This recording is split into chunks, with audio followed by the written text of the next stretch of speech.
ప్రార్థించుదము. మహోన్నతుడా, మహాగణుడా, పరిశుద్ధుడా, నిత్య నివాసైన మా పరలోకపు తండ్రి, శ్రేష్టమైన ఘనమైన మీ నామమునకు స్తుతులు స్తోత్రములు చెల్లిస్తున్నాం. తండ్రి, నీ వాక్యమును ధ్యానము చేసుకోవడానికి మాకిచ్చిన భాగ్యం కొరకు స్తోత్రాలు. తండ్రి, నీ మాటలు మేము ధ్యానము చేయుచుండగా నన్ను నీ నోటి బూరగా దీవించమని వేడుకుంటున్నాం. మీరు నాలుండి మాట్లాడమని ప్రార్థిస్తున్నాం. వినుచున్న ప్రతి బిడ్డను పేరుబడ దీవించమని, వినగలిగిన చెవులను, గ్రహింపగలిగిన మనస్సు దయచేయమని వేడుకొనుచున్నాం. మంచి నేలను పడిన విత్తనం ఏ రీతిగా ఫలిస్తుందో, వాక్యము విన్నటువంటి ప్రతి ఒక్కరు కూడా ఆత్మ ఫలములతో ఫలించి నిన్ను మహిమపరిచే బిడ్డలుగా జీవించుమని, సమస్తం మీరే ఘనత మహిమలు పొందుమని నజరేయుడైన యేసు నామమున ఈ విన్నపములు నీకు సమర్పిస్తూ బతిమాలి వేడుకొనుచున్నాము తండ్రి. ఆమీన్. ప్రభునందు ప్రియమైన వాళ్ళరా, దేవునికి స్తోత్రములు. ప్రభు అయిన యేసుక్రీస్తు నామమున ఈ సమయంలో వాక్యం వినుచున్న ప్రతి ఒక్కరికి, విశ్వాసులకు, భక్తులకు, దేవునందు నమ్మకం ఉంచిన ప్రతి ఒక్కరికి నా హృదయపూర్వక వందనములు చెల్లిస్తున్నాను. దేవుడిచ్చిన భాగ్యముగా మనము ఈ సమయంలో ధ్యానము చేయవలసినటువంటి వాక్యము, అంశము పరిశుద్ధైన మత్తయి రాసిన సువార్త 7వ అధ్యాయము 7వ వచనం మనం చదువుకున్నప్పుడు, అడుగుడి మీకు ఇయ్యబడును, వెదకుడి మీకు దొరుకును, తట్టుడి మీకు తీయబడును. అడుగు ప్రతి వాడును పొందును, వెదుగువానికి దొరుకును, తట్టువానికి తీయబడును. ప్రభునందు ప్రియమైనటువంటి వాళ్ళరా, కొండమీది ప్రసంగంలో వేల జన సమూహాన్ని దృష్టిలో పెట్టుకొని యేసుప్రభు వారు చెప్పినటువంటి వాక్యం ఇది. అడుగుడి మీకు ఇయ్యబడును, వెదకుడి మీకు దొరుకును, తట్టుడి మీకు తీయబడును. ఈ సమయంలో ఈ 3 మాటలలో మనము వెదకుడి అన్నటువంటి అంశాన్ని మనం ధ్యానం చేసినప్పుడు, ప్రియమైనటువంటి వాళ్ళరా, వెదుకుట అనగా ఏదైనా ఒక దానిని మనం కనుగొనుట. అది దొరికినప్పుడు మనం ఎంతో ఆనందిస్తాము, సంతోషిస్తాము. పరిశుద్ధ గ్రంథములో ఈ మాట చెప్పింది యేసుప్రభు వారు కాబట్టి మనకి యేసుప్రభుని గురించి మనం ఆలోచన చేసినప్పుడు, ఆయనను మనం జ్ఞాపం చేసుకుంటే, జక్కయ్య ఇంటిలో యేసు చెప్పినటువంటి మాట ఏమిటనగా, పరిశుద్ధుడైన లూకా రాసిన సువార్త 19వ అధ్యాయము 10వ వచనం మనం చదువుకున్నప్పుడు, నశించిన దానిని వెదకి రక్షించుటకు మనిషి కుమారుడు ఈ లోకానికి వచ్చినాడు. యేసుప్రభు ఈ లోకానికి ఎందుకు వచ్చినాడంటే, నశించిన దానిని వెదకి రక్షించడానికి. అనగా వెదకుట అన్నటువంటి అంశాన్ని మనం జ్ఞాపం చేసుకుంటే, యేసుప్రభు దేనిని వెదకుచున్నాడు అని మనం ఆలోచన చేస్తే, నశించినటువంటి వారిని, నశించిపోతూ ఉన్నటువంటి వారిని రక్షించాలని ఆయన వెదకుచున్నాడు. ఇది జక్కయ్య ఇంటిలో యేసుప్రభు వారు సెలవిస్తున్నాడు. కాబట్టి ప్రియమైనటువంటి వాళ్ళరా, వెదుకుట అనేది ఈ లోకానికి యేసుప్రభు వచ్చి ఆయన ఏమి వెతికినాడు? మానవుల రక్షణను ఆయన వెతికినాడు. మానవులను రక్షించాలన్నటువంటి ప్రణాళిక ఆయనకున్నది. కాబట్టి ఎవరైతే నశించిపోతున్నారో ఆ ఇంటిని, ఆ కుటుంబాన్ని, ఆ దేశాన్ని, ఆ యొక్క ప్రపంచాన్ని ఆయన రక్షించడానికి వెతుకుతున్నటువంటి వాడని దేవుడు తన వాక్యం ద్వారా సెలవిస్తున్నాడు.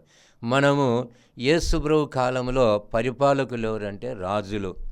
మహాహేరోదు రాజు అని పిలుస్తారు. తర్వాత ఆయన యొక్క కుమారుడు, ఆయన మనమడు, ఆయన యొక్క కుటుంబములనే రాజులుగా ఉంటారు. మహాహేరోదు రాజు అని, హేరోదు అంతిపని, అలెగ్జాండర్ అని, అనగా ఇరవతిగా ఫిలిప్పు 1, ఫిలిప్పు 2, మరి హేరోదు అగ్రిప్ప 1, హేరోదు అగ్రిప్ప 2 అని ఈ రీతిగా రాజులు పరిపాలన చేస్తుంటారు. ప్రియమైనటువంటి వాళ్ళరా, ఆ రాజులు ఎవ్వరు కూడా మంచివారిగా మనకు కనబడరు. ఈ హేరోదు రాజు, హేరోదు రాజు దేన్ని వెతుకుతున్నాడని మనం ఆలోచన చేసినప్పుడు, పరిశుద్ధైన మత్తయి రాసిన సువార్త 2వ అధ్యాయము 13వ వచనం మనం చదువుకున్నప్పుడు అక్కడ దేవుడు మనకు సెలవిస్తాడు. వారు వెళ్ళిన తరువాత, ఇదిగో ప్రభుదూత స్వప్నమందు యోసేపునకు ప్రత్యక్షమై, హేరోదు ఆ శిశువును సంహరింపవలనని ఆయనను వెదకబోచున్నాడు గనుక నీవు లేచి ఆ శిశువును ఆయన తల్లిని వెంట పెట్టుకొని ఐగుప్తునకు పారిపోయి నేను నీతో తెలియజెప్పు వరకు అక్కడనే ఉండుమని అతనితో చెప్పాను. యేసుప్రభు పుట్టినప్పుడు జ్ఞానులు వచ్చి ఆయన ఆరాధించినారు. ఆ ఆరాధన అయిన తర్వాత వెంటనే దేవుడు దేవదూతను యేసేపు దగ్గరికి పంపినాడు. ఆ యొక్క యేసేపుకు దేవదూత ప్రత్యక్షమై, దావీదు కుమారుడైన యేసేపు, ఈ హేరోదు రాజు ఏం చేస్తాడంటే శిశువును చంపాలని వెదకుచున్నాడు. కాబట్టి నీవు తల్లిని ఆ శిశువును వెంట పెట్టుకొని నేను చెప్పుచున్నటువంటి ఐగుప్తు దేశానికి వెళ్ళి నేను చెప్పు వరకు నువ్వు అక్కడే ఉండుమని అక్కడ తెలియపరుచున్నట్లు వాక్యభాగంలో మనం చూడగలం. అనగా ఒక రాజు ఆయన పరిపాలన రక్షణ ఉండాలి, కానీ మనుషులను చంపే విధంగా అతని మనస్సు ఉన్నది. అందుకే హేరోదు రాజును క్రూరుడు అని పిలుస్తాడు. నీచుడు అనేటువంటి విషయంలో వాళ్ళు ఆలోచన చేస్తారు. ఎందుకంటే ఈ యొక్క యేసుప్రభువును చంపడానికి చిన్న పిల్లలని ప్రేమ లేదు, యవనస్తులని లేదు, పెద్దవాళ్ళు, వృద్ధులు, పురుషులు, స్త్రీలని ఏ భేదం లేదు. ఎవరినైనా చంపడానికి ఆజ్ఞను జారీ చేస్తారు. కాబట్టి ఈ యొక్క విషయంలో మనం ఆలోచన చేయడం, హేరోదు దేనిని గురించి ఆయన వెదుకుచున్నాడంటే చంపాలని వెదుకుచున్నాడు, చంపడానికి, హత్య చేయాలని వెదుకుచున్నాడు. ఎవరు? శిశువును, బాలుడైనటువంటి యేసు ప్రభువును చంపాలని ఆయన ఆ రీతిగా ఆలోచన చేస్తూ వెదుకుచుంటున్నాడు. అందుకే 2 సంవత్సరములు వయస్సు మొదలుకొని తక్కువ వయస్సున్నటువంటి వారి పసిపిల్లలను, మగపిల్లలను అందరినీ చంపమని అతడు ఆజ్ఞాపించినాడు. వధించినాడు ఒకటేసారి చిన్నపిల్లను. కాబట్టి ఎంత క్రూరమైనటువంటి వాడో మనం ఆలోచన చేయవచ్చు. కాబట్టి ప్రియమైనటువంటి వాళ్ళరా, దేవుడు నశించిన దానిని వెతికి రక్షిస్తున్నాడు. కానీ హేరోదు రాజు ఏం చేస్తున్నాడంటే చంపాలని ప్రయత్నం చేస్తున్నాడు. మనుషులను చంపాలా? మనం మత్తయి రాసిన సువార్త 5వ అధ్యాయం 21వ వచనం మనం చదువుకుంటేనుగా అక్కడ నరహత్య చేయకూడదని యేసుప్రభు వారు బోధిస్తాడు. కాబట్టి ఈ లోకంలో మనిషిని మనిషిగా ప్రేమించాలా, అతనిలో ఉన్నటువంటి పాపాన్ని చంపాలా, అతనిలో ఉన్నటువంటి దుర్మార్గాన్ని తీసివేయాలా, కానీ మనిషిని చంపకూడదు. ఎప్పటికి కూడా అది హత్య చేయకూడదు.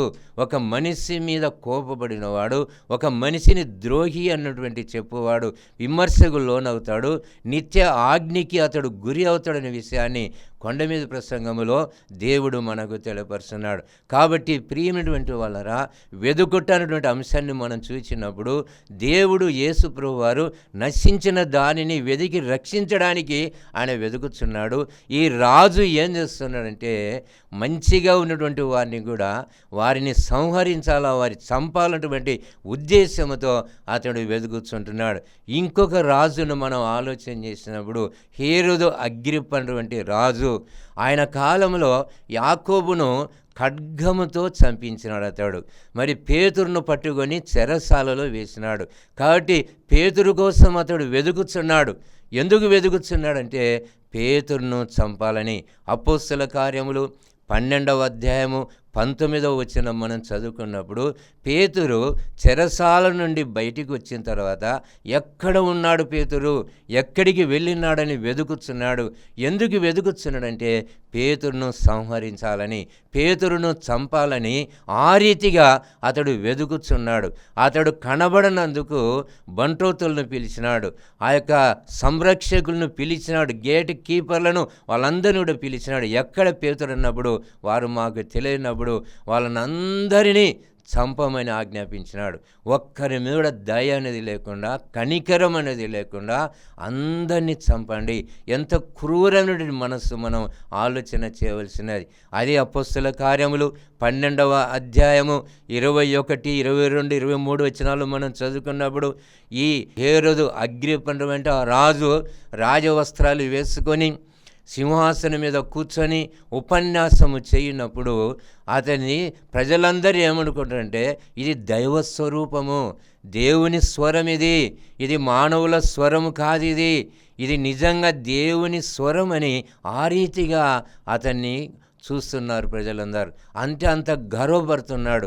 దేవుణ్ణి మహిమపరచవలసినటువంటి వాడు తనకు తానే గొప్పతనాన్ని చెప్పుకుంటున్నాడు, తనలోనే గర్వాన్ని చెప్పుకుంటున్నాడు. అందుకే 23వ వచనం మనం చూస్తేనుగా అతను ఏ రీతిగా చనిపోయినాడంటే పురుగులు పడి చనిపోయినట్లు మనం చూడగలం.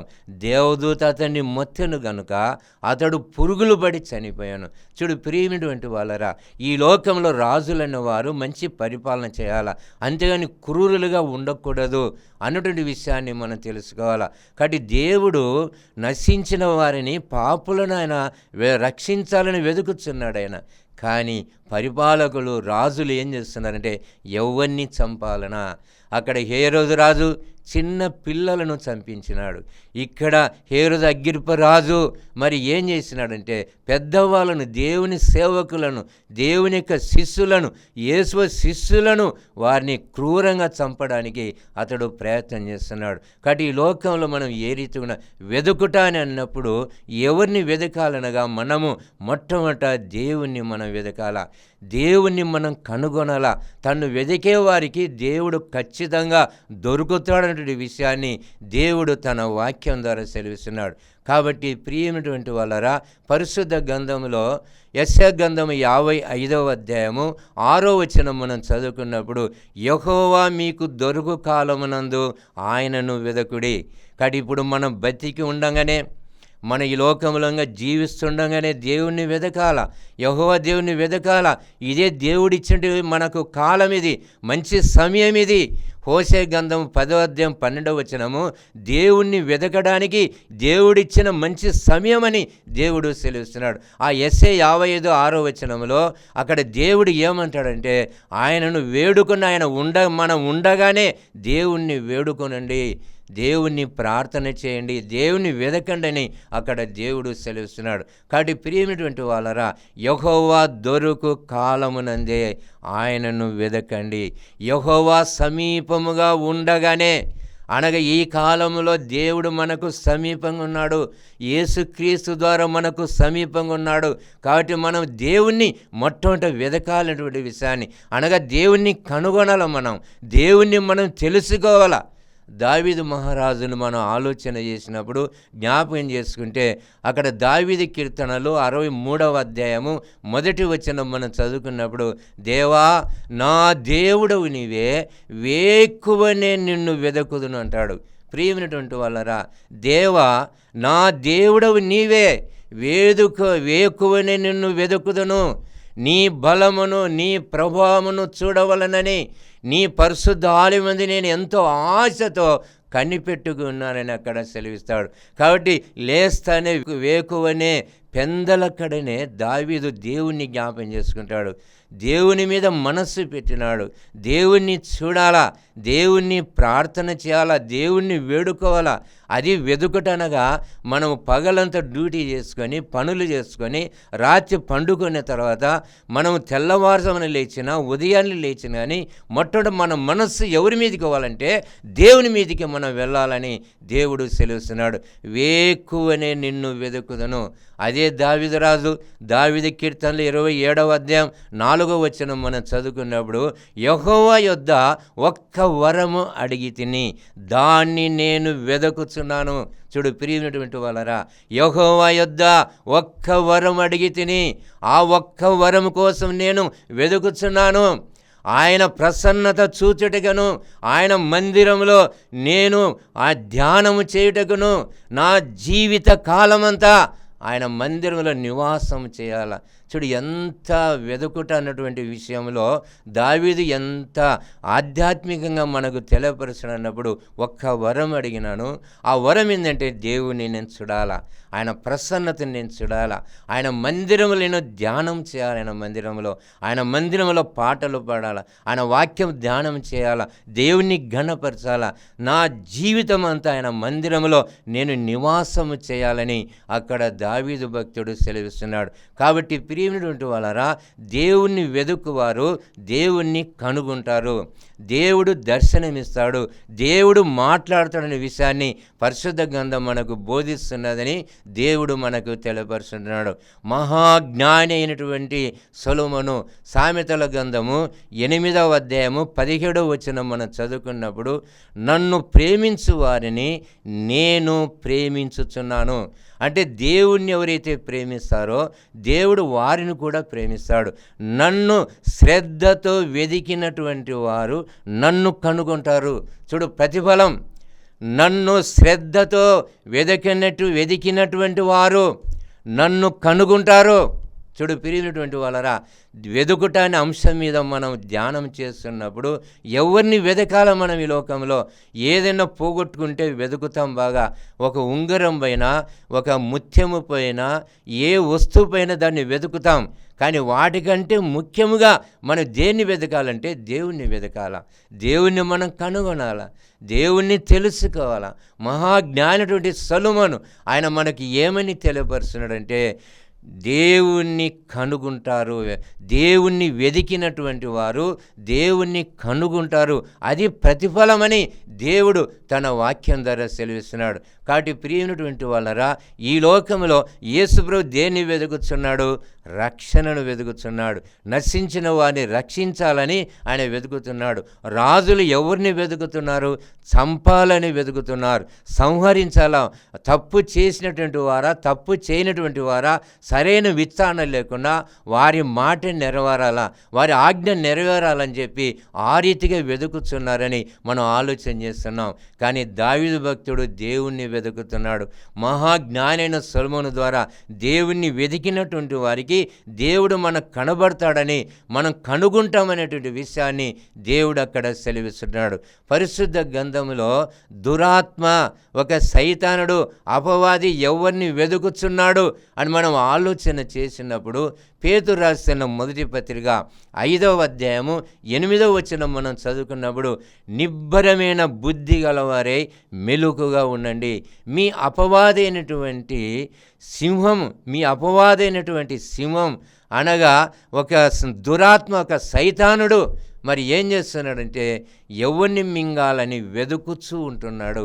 ఎవరిని మింగాలా, ఎవరిని నాశనం చేయాలని దురాత్ముడు వెతుకుతున్నాడు. ఆ దురాత్మను దానికి నంబర్ వేసి కింద రాసి సైతానుడు అని రాసింటాడు, సాతాను రాసింటాడు. మన భాషలో దానిని దయ్యం అని పిలుస్తాం. దయ్యములు ఎవరిని వెతుకుతున్నాయి? దురాత్మలు ఎవరిని వెతుకుతున్నారు? వారు కూడా మింగాల, ఎవరినైనా నాశనం చేయాలా, మంచివారికి కూడా కీడు చేయాలా అన్నటువంటి దృక్పథం కలిగి సైతాన్లు కూడా వెతుకుతున్నారు. ఒక దృష్టాంతాన్ని మనం జ్ఞాపకం చేసుకున్నప్పుడు యోబు గ్రంథము 1వ అధ్యాయము 6వ వచనం నుండి అధ్యాయంలో 22 వచనాల వరకు మనం చదువుకున్నప్పుడు ఒక దేవదూతలు మరి ఒక దినము అనగా యెహోవా సన్నిధిలో నిలుచుటకు ఒక దినము తటాసించింది. దేవదూతలకు నంబరేసి దైవ కుమారులు అని ఆడ అర్థం, పేరు రాసేట దైవ కుమారులని. అయితే ఆ దేవదూతలతో పాటు ఈ అపవాది కూడా వెళ్ళినాడు ఆ దినానికి.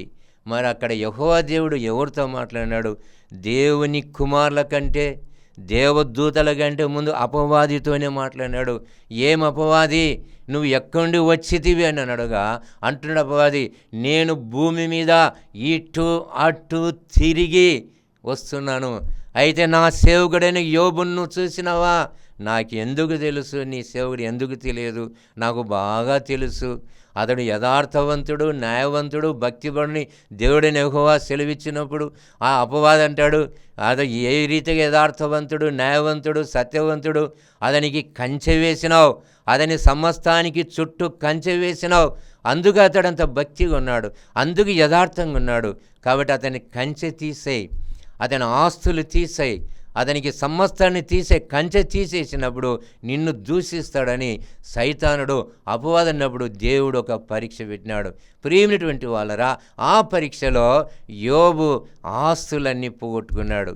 మరి యోబు గ్రంథం 1వ అధ్యాయము 19వ వచనం మనం చదువుకున్నప్పుడు అక్కడ యోబు కుమారులు, కూతుర్లు ఎంతమంది? 7 మంది కుమారులు, 3 కూతుర్లు. వారి యొక్క యోబు అన్న ఇంటిలో వారు ఉన్నప్పుడు సుడిగాలి వచ్చింది. సుడిగాలి ద్వారా ఆ కప్పంతా కూలింది వారి మీద, మొత్తము చనిపోయినారు. 7 మంది కుమారులు చనిపోయినారు, 3 కూతుర్లు చనిపోయినారు. అప్పుడు ఒకడు వచ్చి తప్పించుకొని వచ్చి యోబుకు తెలియపరిచినప్పుడు వస్త్రము చింపుకొని నేల మట్టుకు వంగి సాగిలపన్నాడు, నమస్కారం చేసినాడు. నేను ఈ లోకమునకు ఏ రీతి వచ్చినా నేను ఏమీ తీసుకొని రాలేదు, నేను ఏమీ తీసుకొని పోలేదు. నా తల్లి గర్భంలో దిగంబరిగా పుట్టినాను, ఇక నేను వెళ్ళిపోతాను, యెహోవా ఇచ్చాను, యెహోవా తీసుకొని పోయాను. ఆయన యోబు నోటి మాట ద్వారా కూడా ఏ పాపము చేయలేదని అక్కడ రాయబడి ఉంటున్నది. కాబట్టి ప్రియమైనటువంటి వాళ్ళరా, సైతానుడు ఏం చేస్తాడంటే ఎవరిని మింగాలని ఆలోచన చేస్తాడు, ఎవరిని నాశనం చేయాలని ఆలోచన చేస్తాడు. దేవుడు అపవాది ఒక పరీక్షలో మరి యోబు గెలిచినాడు. అందువలన యోబుకు 2 ఆశీర్వాదం కలిగింది, 2 దీవెనలు దేవుడిచ్చినాడు. శరీరానికి రోగం వచ్చినా భక్తి పోలేదు, కుటుంబం అంతా నాశనమైన భక్తి పోలేదు, దేవుణ్ణి దూషించలేదు. తనకు ప్రియమైనటువంటి భార్య అనగా భార్యనెంతో మూర్ఖురాలు మాట్లాడినట్లు నువ్వు మాట్లాడుతున్నా అన్నాడు. అంటే మూర్ఖురాలా అని అనలేదు ఒకటేసారి. మూర్ఖురాలు ఎట్లా మాట్లాడుతుందో నువ్వు ఆ రీతిగా మాట్లాడుతున్నావని అక్కడ యోబు భార్య అంటాడు. అందులో యోబు భార్య పేరు లేనప్పటికీ ఆమె ఎంతమందికి తల్లి, 10 మందికి తల్లి, 10 మందికి జన్మమిచ్చింది ఒకటేసారి. అటువంటి తల్లికి యోబును గురించి తెలియదా? భర్త అయినటువంటి యోబును తెలియదా? ఆయన ప్రార్థన, ఆయన భక్తి, ఆయన విశ్వాసం తెలియదా? ఒక మూర్ఖురాలు మాట్లాడుతున్నావని భార్యను కూడా చెప్పినాడు, స్నేహితులను కూడా దూరం చేసుకున్నాడు. కానీ దేవునికి దగ్గరైనాడు, భక్తిని పోగొట్టుకోలేదు. శరీరం అంతా కురుపుల వ్యాధి వచ్చినప్పటికీ కూడా తన ఊపిరి, తన ప్రాణము దేవుడు, ఆయనే సజీవుడు, నేను కూడా సజీవుడిగానే ఆయన చూస్తానని ఒక గొప్ప నిరీక్షణ కలిగి ఉన్నాడు యోబు. అందువలన 2 ఆశీర్వాదాన్ని పొందినాడు. కాబట్టి ప్రియమైనటువంటి వాళ్ళరా, సైతానుడు అపవాది ఏం చేస్తున్నాడు? ఎవరిని మింగాలనా, ఎవరిని నాశనం చేయాలని వెదుకుచూ తిరుగుతుంటున్నాడు. కాబట్టి ఈ లోకంలో దేవుడు తప్ప మిగతా వాళ్ళని మనం చూసినప్పుడు అక్కడ హేరోదు రాజేమి, హేరోదు అగ్రిప్ప రాజేమి, ఇంకా అర్కెలాయు వాళ్ళ యొక్క అన్నదమ్ములు ఆ యొక్క రాజుల కాలంలో ఏంటంటే వాళ్ళ రాజులు ఏం చేస్తారంటే అతడు తండ్రి అయినా రాజుగా ఉండాలా, తండ్రి లేకపోతే కొడుకు రాజుగా ఉండాలా, కొడుకు లేకపోతే మనవడే రాజుగా ఉండాలా, వారి కుటుంబంలో రాజులుగా ఉండాలి, కానీ వేరే వాళ్ళని దగ్గర కూడా రానియరు. అందుకే జ్ఞానులు వచ్చి యూదులకు రాజు పుట్టని చెప్పగానే వారిలో కలవరం పుట్టింది. మేము రాజులమై ఉంటుండగా ఇంకొక రాజు జన్మిస్తున్నాడా, అందుకే చంపాలని క్రూరుడైపోయినాడు ఒకటేసారి. నీచమైనటువంటి బుద్ధి కలిగి ఉంటున్నాడు. కాబట్టి ప్రియమైనటువంటి వాళ్ళరా, ఆ రాజులు ఎవరిని చంపాలని వెతుకుతుంటున్నారు, దేవుడు రక్షించాలని వెతుకుతుంటున్నాడు. దురాత్మ ఎవరిని కుటుంబాన్ని నాశనం చేయాలా, ఎవరిని నాశనం చేయాలని దురాత్మ సైతానుడు వెతుకుతుంటున్నాడు. ఇంకా యూదుల గురించి మనం ఆలోచన చేసినప్పుడు యేసు ప్రభువు బోధిస్తాడు. పరిశుద్ధుడైన యోహాను రాసిన సువార్త 8వ అధ్యాయము 37వ వచనం మనం చదువుకున్నప్పుడు యేసు ప్రభువు తన నమ్మినటువంటి ఆ యూదులతో అంటాడు యేసు ప్రభువారు, మీరు అబ్రహాము సంతానమని నాకు తెలుసు, అయితే మీలో నా వాక్యమునకు చోటు లేదు గనుక నన్ను చంపాలని వెదుకుచున్నారు. నా మాటల్లో, నేను చేసిన క్రియల్లో ఏది తప్పు పెట్టాలా, ఎక్కడ నన్ను చంపాలని మీరు వెదుకుచున్నారు. ఎందుకు వెదుకుతున్నారంటే మీలో నా వాక్యమునకు చోటు లేదు, నా వాక్యము మీలో లేదు, అందువల్ల నన్ను చంపాలని వెదుకుతున్నారని అక్కడ సెలవిస్తున్నాడు. కాబట్టి ప్రియమైనటువంటి వాళ్ళరా, అక్కడ యూదులు కూడా అదే రీతిగా జీవిస్తుంటున్నారు. కాబట్టి ఈ లోకంలో మనలను ప్రేమించి మనల్ని రక్షించే దేవుడు యేసు ప్రభువారు మన కోసం వెతుకుతున్నాడు. ఆ యెరికో పట్టణం ఎందుకు పోయినాడంటే జక్కే కోసం వెళ్ళినట్టు మనం చూడగలం. ఆయన ఇంటి కోసం, ఆయన కుటుంబం కోసం, వారిని రక్షణ చేయడానికి, రక్షణ కలిగించడానికి. కాబట్టి నా కోసము, నీ కోసం వెదికేటటువంటి దేవుడైన ఆయన, రక్షణ ఇచ్చే దేవుడైన. కాబట్టి అలాంటి దేవుణ్ణి మనం విశ్వాసం ఉంచి అలాంటి దేవుణ్ణి మనం వెదకాలని దేవుడు తన వాక్యం ద్వారా సెలవిస్తున్నాడు. ఈ లోకంలో ఎన్నో మనం వెతుకుతాం. ఈ లోకంలో పరిశుద్ధుడైన లూకా రాసిన సువార్త 15వ అధ్యాయము 3వ వచనము నుండి కొన్ని వచనాలనగా 10 వచనాల వరకు మనం ఆలోచన చేస్తే అక్కడ మొట్టమొదట 100 గొర్రెలటువంటి ఒక యజమాని గురించి చెప్తాడు. ఆయన 100 గొర్రెల మందగల ఒకడు వాటిని మేపడానికి వెళుతాడు, అడవిలో మేపుతుంటాడు. అయితే ఒక గొర్రె తప్పిపోతుంది. కానీ 99 గొర్రెలను అడవిలోనే విడిచిపెట్టి, 99 గొర్రెలను అడవిలోనే విడిచిపెట్టి ఒక గొర్రె కోసము పరిగెత్తుతాడు. ఆ గొర్రె దొరికేంత వరకు వెతుకుతాడు. అది దొరికినప్పుడు ఆనందంగా సంతోషంగా భుజాల మీద వేసుకొని వచ్చి తన యొక్క స్నేహితులను పిలిచి ఇతరులను పిలిచి అందరితో సంతోషిస్తాడు. మీరు కూడా సంతోషించండి, తప్పిపోయిన గొర్రె నాకు దొరికినదని. ప్రియమైనటువంటి అదే రీతిగా లూకా సువార్త 15వ అధ్యాయము 8వ వచనం మనం చదువుకున్నప్పుడు ఒక స్త్రీకి 10 వెండి నాణెములు ఉండగా ఒక నాణెము పోయినప్పుడు ఆమె ఈ 9 నాణేలు కూడా విడిచిపెట్టనగా వాటిని అట్లా కడగా భద్రం చేసుకుని తప్పిపోయిన నాణెం కోసం శ్రద్ధగా వెతుకుతుంది. శ్రద్ధగా అనగా ఎంతో ఆసక్తితో వెతుకుతుంది. అది దొరికినప్పుడు ఎంత సంతోషిస్తుంది.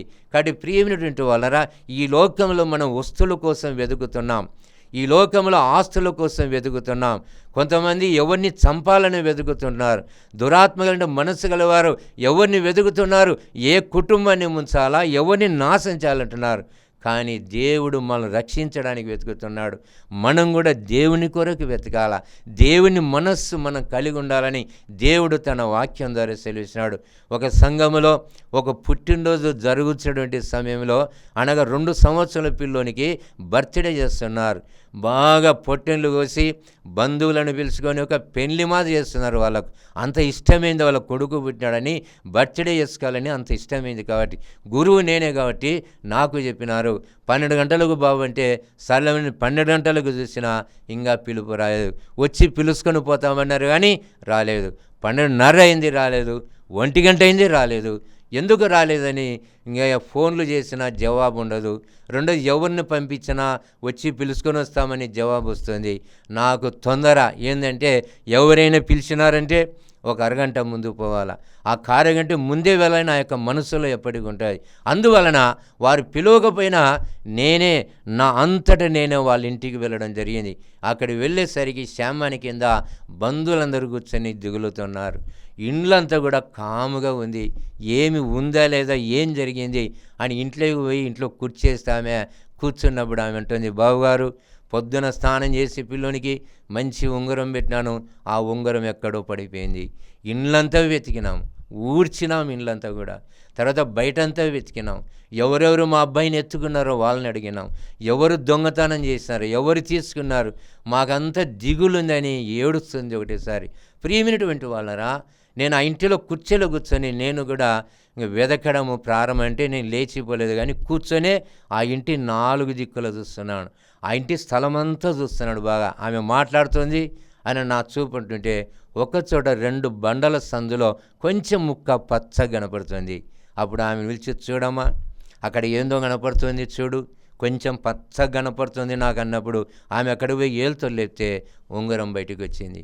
ప్రియమైనటువంటి వాళ్ళరా, ఎంత సంతోషించింది, ఎంత ఆనందించింది. అప్పుడు మళ్ళీ అందరినీ పిలిచి రండి ఇంట్లోకి, గంభీరంగా పాటలు పాడి ప్రార్థన చేసి అనగా ఉంగరం దొరికినప్పుడు ఎంత ఆనందము సంతోషం.